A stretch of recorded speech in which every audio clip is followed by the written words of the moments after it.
Okay, so I'm getting sick. I'm not loving it. I feel rough. But I'm about to eat something. And I'm excited because I just did math and I realized that I can have my credit card debt paid off by November. Mind you, I started this year. Well, not even started this year, but like the highest it was this year in the first 2 months was $11,000. 11,000? Hold on. It was 2,000 plus 5,000 plus 4,000. 11,000. And I've brought it down to just under 10,000 in a month. So I'm really proud of myself. I've been really stressed about it because I swear I signed a 14-month lease, but apparently I didn't. Apparently I signed a 1-year lease, which means in October my lease is up. Now, here's the kicker. I don't really know what I want to do because obviously the lease will be up in October. My debt, based on my current calculations, won't be paid off until end of November. Now, if I girl boss really hard, which I have been babysitting, I've been working my tushki off, and I might be getting a new job, which hopefully will pay me more, and then I'll get to reevaluate everything. I'm going to show you what I do. I have this spreadsheet. I look so insane right now. But that's okay, because you're allowed, okay, that doesn't look so bad. Anyway, this is what I do. So first of all, this is what I do to track my spending. I'm a Google Sheets girly. I freaking love Google Sheets. Can you even see it? So this was the spending in March on my debit card. Ugh, there's so much on there, okay? Oh, that kind of helps. Then this is one card, this is another card, this is another card. These are two that are now paid off. One was small, one was very small. It literally, I think I had like $50 on there, but that's paid off. That was PayPal. Then OnePay, which was for groceries. Girl, don't take out a credit card for groceries. Like, I don't know. I try not to like judge myself on what I did because I felt like I needed to do it at the time, even if I really, really didn't. I literally cannot go back and change the past. It is what it is. And you just learn from it. So I have learned now, don't take out a credit card for your groceries because you're paying interest on lettuce that went bad a month ago that you already ate.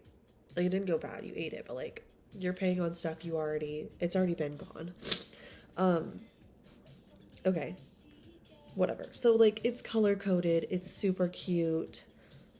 You can see like everything is organized. So the hot pink is payments. So as you can see, there's a lot of hot pink. Light pink is like shopping. Teal is food, which I try really hard not to go and like eat during the week. I try and do groceries and like meal prep and make my dinners from home all the time. And then there's like this stuff for my cat. And then I put in here like babysitting and Instacart. So I'm tracking literally everything. Everything that's on my bank statement and like my activity goes on here. As you can see, I didn't do January and February because I don't know, I wasn't locked in. It was sad. So I'm locked in now. That's what matters. We're ready to roll, right? Discover, I paid, this is why you don't get credit card debt, by the way, because I made a payment of $109, right? You think, okay, that's going to be something that's going to make a little bit of progress. A week later, my interest charge, $80. So I paid $30 of my balance, but like $50 on top of that was just paying for the interest. So just extra money you're losing. Then there's Capital One Venture. That one has a balance that this one will be paid off by my April 17th paycheck. Then Capital One Saver and Discover student card. Bruh, we don't even want to talk about those. Actually, we can. I believe in being candid and vulnerable about this because maybe I'll save someone from getting a credit card debt. I had, so PayPal, $50, right? Easy peasy, paid off quick. What's the other one? OnePay, that was groceries. That was $976 balance. Because I would just put stuff on it until it hit the top, and then I couldn't anymore. And then, you know, you open another card. Stupid. But that's what I did. So OnePay had $976. I paid that off last paycheck. And then Discover has a $4,000 balance. Right. Capital One, I had 2 cards. Venture has I just brought it down to like 700 something. And then Capital One Saver has a $5,000 balance. Right. Cool. Thanks. Thanks me for doing that to myself. So what I do is I have a little spreadsheet here that tracks each of these like 2 little blocks is a paycheck. And I write like December 26th, I had my electric bill. I had to pay half my rent. I had to pay for my car insurance, and then I put a certain amount towards one of the credit cards. So I track everything that comes through. Every paycheck, I have a calendar, and I write on here when these things are expected. So like the current monthly expenses, right? You have all the things that you're going to have in the month. Rent, credit card 1, student loan number 1, student loan number 2, credit card another one, another credit card, my electric bill, my another credit card, my iPhone bill, my I owe my mom money because she helped me get my car fixed. So I sent her money to pay her back from that. My car insurance, Wi-Fi, and then there's like a bunch of random recurring bills like Google storage, Apple, the membership that I use that splits my rent in half, which is awesome. I would not be able to, I probably would, but like, I don't make enough every paycheck I have too many bills so that every paycheck, I just put $525 away, and that's like half my rent, which is really cool. It's not that much. I'm grateful for that. That's why I'm nervous about when this lease ends. I'm scared they're going to up the rent, because I'm in an expensive area, and I don't make that much. I make a good amount, but given my debt situation, I don't make enough because of how much is going towards bills every month. So yeah, I have all these random thingies, and I write down when those come out. So then I write down every time I get paid, and then I go in and I write, okay, before this, on this paycheck, I need to pay for this, because like I get paid on the 6th, but I get paid on the 6th and the 20th, but I have my student loans due on like the 12th and 14th or something. So I need to have those paid with the paycheck before, if that makes sense. So I write down what is coming out of every paycheck. And then you add up this little tally here of how much, where is this all going? Where is everything here needing to go? Or no, okay, I'm not doing that. Sorry, I'm not explaining it correctly. I tally up. So like this April 3rd, this upcoming paycheck, I will need to pay half my rent. I will need to pay both of my student loans, so that's $140 and $285, and I'll need to pay at least $156 towards Capital One, the Saver card, and that's the bigger one. So then I tally this up and I see, okay, this is going to be $1,106, so $1,106. If I get paid $1,474. And then, you know, what am I going to have left over? Like $300, 300 something bucks. Okay, that means I can put $300 towards the venture card. And then what I did this morning is I wrote down, how do I make you be able to see it? Okay, all these little notes down there. That is a tally of if I put how much I have up here and I take whichever card is next that I need to pay off and I subtract that, what will be left the balance? What will be left the balance, right? So I have right here C1 Venture 796, that's what it is right now, minus 300 equals 496. So I can kind of visualize exactly when will I be able to pay this off. So then the next paycheck is a good paycheck because I only have to pay for half my rent, my internet, my phone bill, and my car insurance. And then I need to make a payment on Discover. So if I add all that up, well, I add up like the ones I know for sure, that'll be $674. Yes, it might be a little bit more. So then if I take, but I'm expecting that I will be babysitting because I'm babysitting almost every single weekend. So I should be able to make this happen. These, like, my numbers might be off a little bit, which I'm kind of worried about, but that's fine. What was I doing? Oh yeah.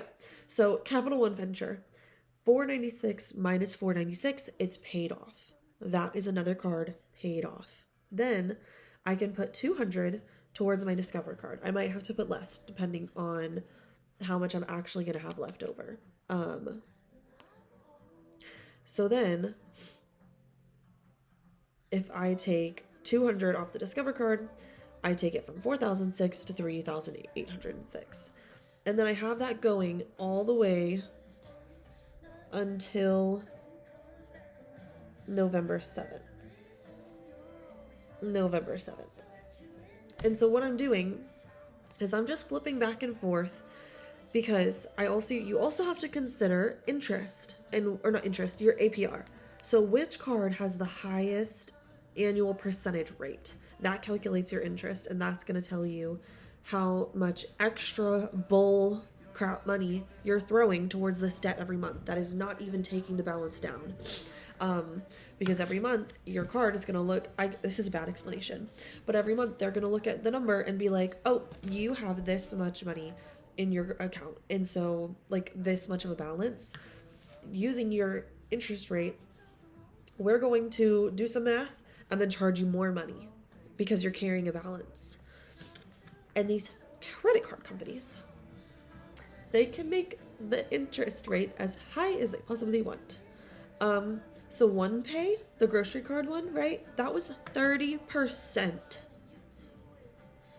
That's insane. That's bonkers. So that was my number one priority, getting that one paid off. Then my second highest interest is Capital One Venture. That one has a 28% interest rate. That's evil. That's gross. That's so mean that they would do that to me. Hi, what's going on there? Okay.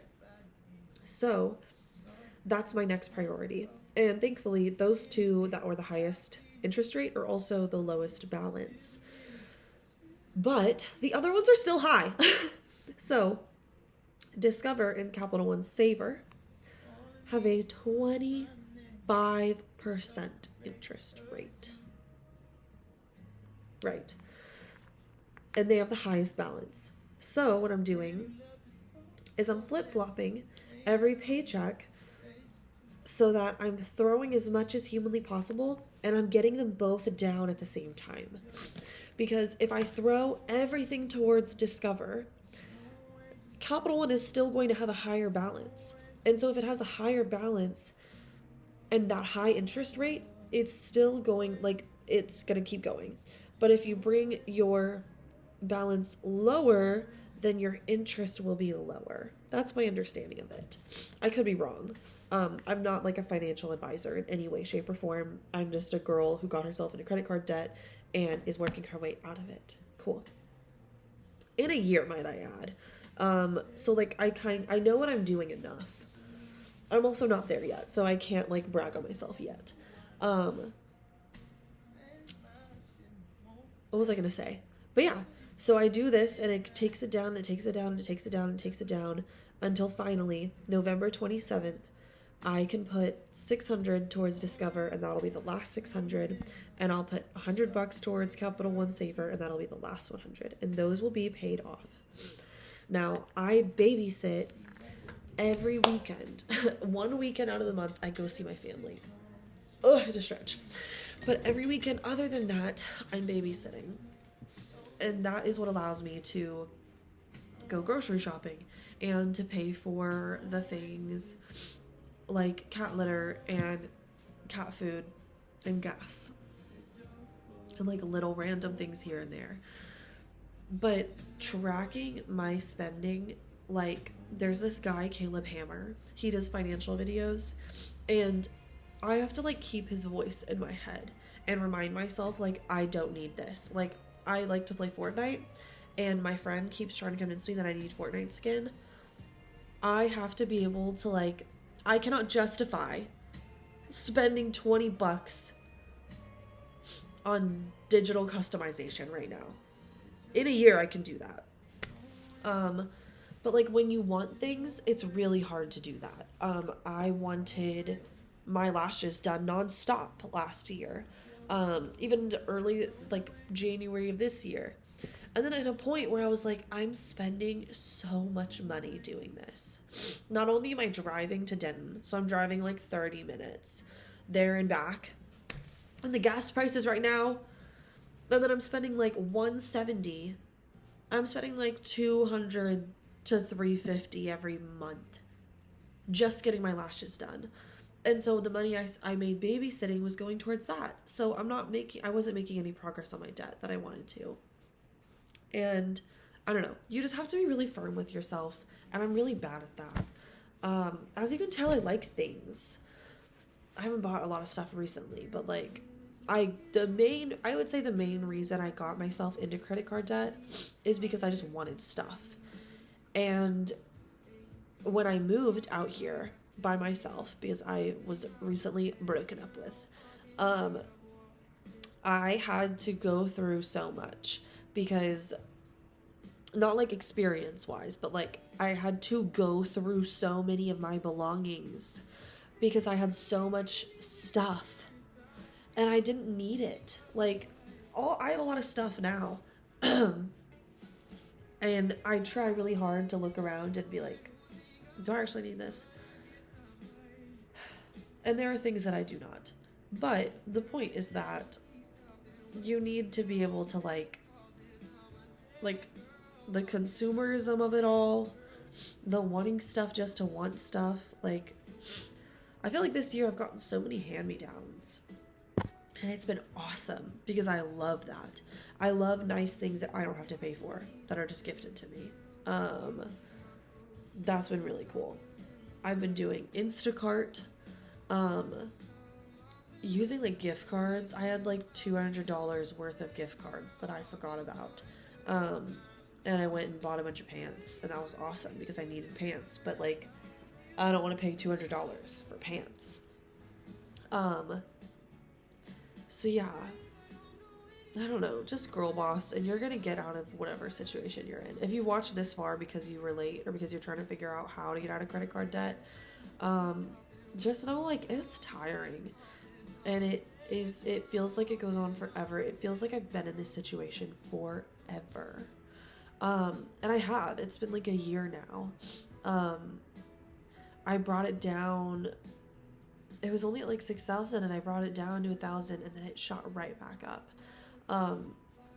So like, I don't know. I'm really excited to get to a point where they're cleared, and like I have recurring stuff on it, and I like do my payment before the interest is charged every month, or like you use it and then immediately pay off whatever you just used. I'm really excited to get to that point. Like when you're in this position, you don't really get to do fun stuff. Like I feel like with the amount of money that I make, I would be able to do a lot more stuff than I am able to because I put myself in this position. Like, and this is not out of pity. This is literally just like, this is the reality of it. Like, I would love to get my lashes done. I would love to get my nails done. I would love to go on vacations. I would love to be able to afford a new car because I'm driving my great grandpa's car and he totaled mine. So he could come and get this car at any minute. Like, I would love to be able, I want a cat tree for my cat so bad, but I just can't do that yet. Like, I can't justify purchases. And I'm not saying like you should want things and you should buy them, but like, if you want something, you should be in a position where you can do it without feeling guilty, if that makes sense, or like without putting yourself in a bad financial position. So just know it's going to get better and it's going to get easier, and you just got to girl boss and have like systems in place to figure it out, because seeing that I'll get it paid off makes me feel so much better. Knowing that I do have a game plan and that like I'm setting myself up for success, that's really big and really important to me. Because I don't know, I don't want to have to work and then Instacart and then babysit on the weekends. Like, I love my kids that I babysit for. I love getting to spend time with them, but it is tiring. Like, when I tell my teachers about it and they're like, Miss Izzy, what are you doing this weekend? And I'm like, I'm gonna babysit all weekend.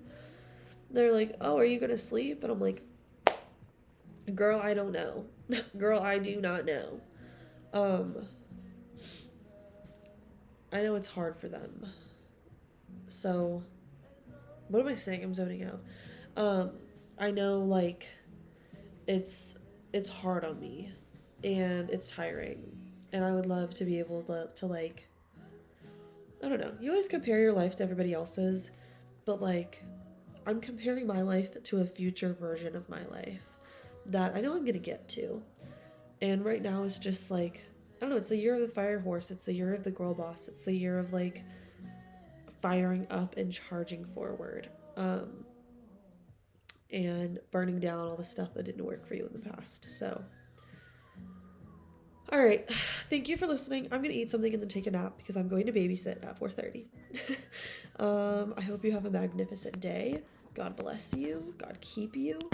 That's something that my pastor guy says, and I really like it. God keep you. Like, God keep you in his hands. God keep you.